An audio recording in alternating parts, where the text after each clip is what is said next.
Good evening.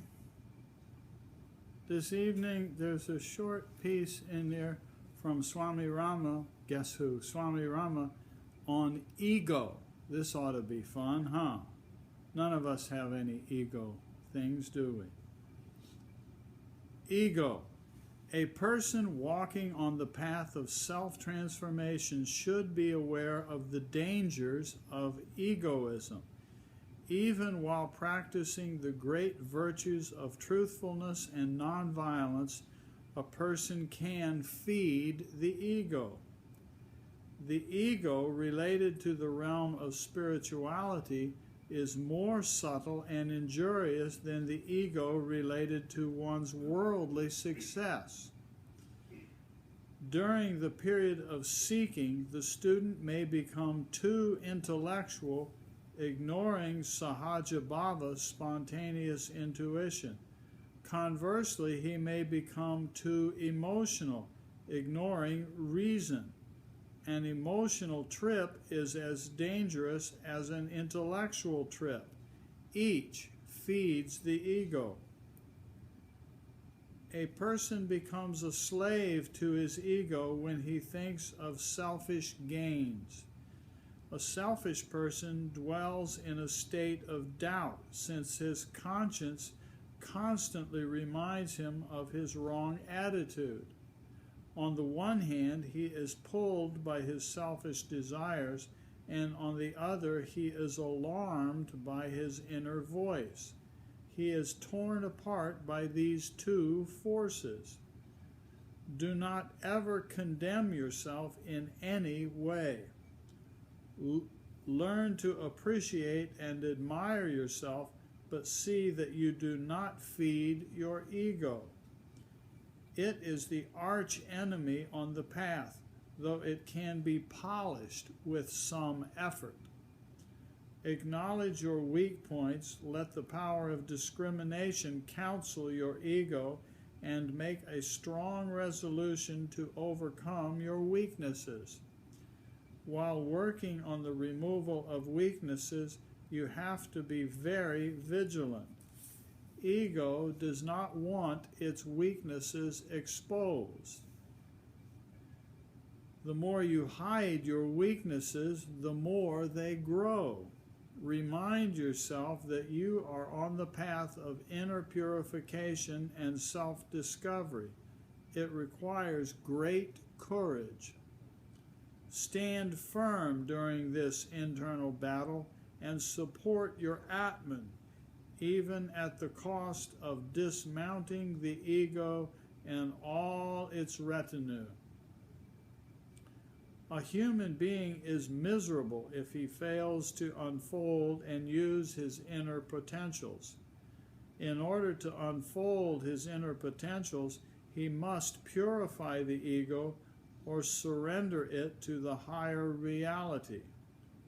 After renouncing slavery to the ego, he can emerge from the confines of body, senses, and mind.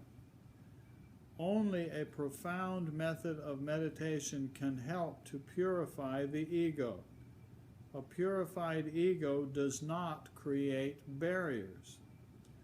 By practicing diligently, one may attain concentration of mind, one may speak the truth, and one may serve others, but one cannot realize the truth unless one surrenders one's ego to the higher self. Only after rising above egocentric awareness can one find the universe within. Only then can one learn to love all and exclude none. One who does not love one's fellow beings cannot love God at all. Humanity is suffering from ego-born differences and inequality. People discriminate against their own brothers and sisters simply on the basis of race, religion, caste, or complexion. In order to be free from these problems, a political settlement alone is not enough. When all human beings understand that their suffering has been brought on by ego, only then will they resolve all their differences. They will throw aside the confinements of race, caste, religion, and sectarian feelings. Instead of identifying themselves with a particular group or community, they will identify themselves with all human beings. They will love all as their own family members.